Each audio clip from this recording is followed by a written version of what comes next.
Assalamualaikum warahmatullahi wabarakatuh. Selamat datang kembali di channel Lopi Mbozo. Kali ini kita akan menceritakan tentang kisah Ashabul Ukhdud, seorang pemuda yang dibakar dalam parit. Cerita ini berawal dari seorang penyihir kerajaan yang ingin mencari penggantinya. Lantaran karena usianya sudah tua, ia pun memilih seorang pemuda cerdas untuk dikader menjadi penerusnya. Namun sang pemuda juga berguru pada seorang rahib yang beriman kepada Allah Subhanahu wa taala. Perbedaan ajaran kedua gurunya membuat sang pemuda bimbang.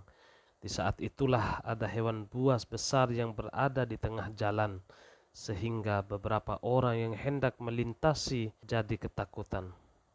Untuk membuktikan kebenaran ajaran yang diajarkan oleh kedua gurunya, ia mengambil sebuah batu lalu melempar ke arah binatang buas sembari berkata, "Ya Allah, apabila perkara rahib lebih engkau sukai daripada tukang sihir, maka bunuhlah binatang buas itu." Ajaibnya, batu itu mampu menewaskan binatang tersebut. Hari pun berlalu, kelebihan si pemuda semakin bertambah. Ia bisa menyembuhkan kebutaan, kusta, dan penyakit-penyakit lainnya. Hingga suatu ketika, ada penasihat kerajaan yang mengalami kebutaan mendengar kabar tersebut. Ia pun mendatangi si pemuda tersebut dengan membawa banyak hadiah. Sang penasihat kerajaan pun meminta kepada pemuda itu untuk menyembuhkan dengan imbalan banyak hadiah yang ia bawa. Namun pemuda itu mengatakan bahwa dirinya tidak bisa menyembuhkan siapapun, yang bisa menyembuhkan hanyalah Allah Subhanahu wa taala, kata pemuda itu. Maka jika kau ingin sembuh, kau harus beriman kepada Allah, sehingga aku pun bisa meminta kepada Allah Subhanahu wa taala untuk menyembuhkanmu. Sang penasihat pun menuruti permintaan pemuda tersebut. Setelah ritual dilakukan, penasihat kerajaan itu pun sembuh. Ia pun kembali ke kerajaan. Sang Raja Jur'ah Zunnuwas pun kaget melihat penasihat itu bisa melihat lagi. Ia pun bertanya, siapakah yang menyembuhkan sang penasihat? Tapi penasihat kerajaan tersebut menyatakan bahwa yang menyembuhkannya adalah Tuhannya, Allah Subhanahu wa taala. Raja pun kalap mendapat jawaban itu karena ada Tuhan selain dirinya. Ia menyiksa si penasihat kerajaan sampai ia menyebut nama pemuda tersebut.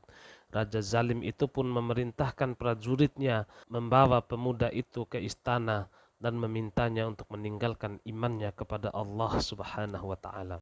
Karena mendapatkan jawaban yang sama, raja juga menyiksa pemuda itu sampai akhirnya pemuda tersebut menyebut nama rohib. Maka dibawalah si rahib ke hadapannya.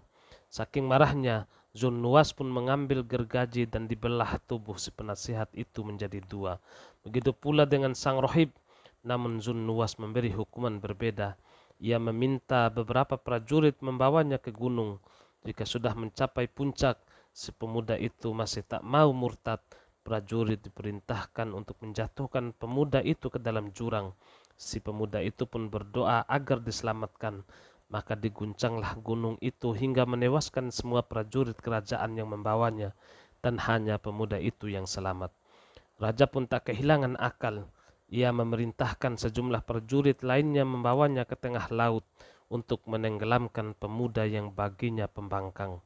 Lagi-lagi pemuda itu memohon kepada Allah Subhanahu wa taala untuk diselamatkan. Badai dan ombak besar pun menerjang kapal. Para prajurit pun tenggelam dan pemuda itu pun kembali selamat. Ia kembali untuk membuktikan bahwa Allah Subhanahu wa taala yang menyelamatkan dirinya.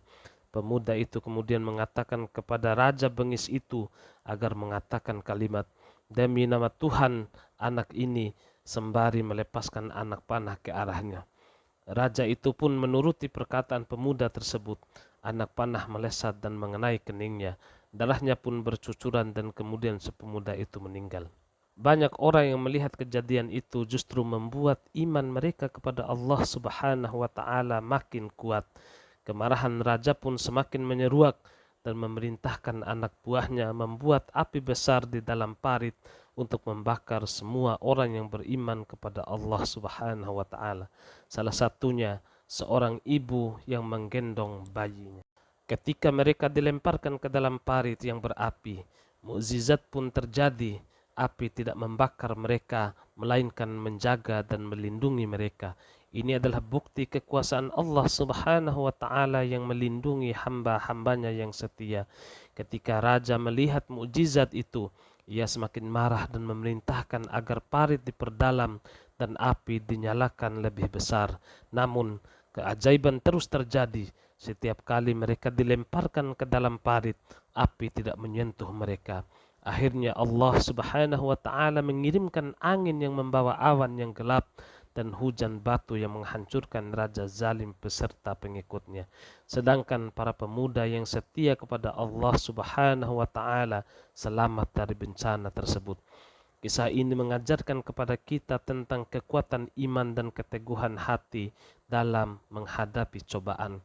Meskipun diuji dengan siksaan yang mengerikan, Ashabul Ukhdud tetap teguh dalam keyakinan mereka kepada Allah Subhanahu wa Ta'ala. Semoga kita semua bisa mengambil pelajaran dari kisah mereka dan memperkuat iman kita dalam menghadapi ujian.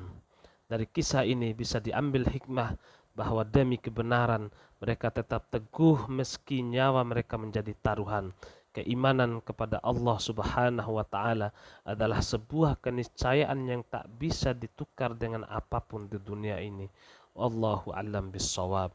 Bagi yang sudah like, subscribe, dan share, didoakan agar masuk surga. Amin.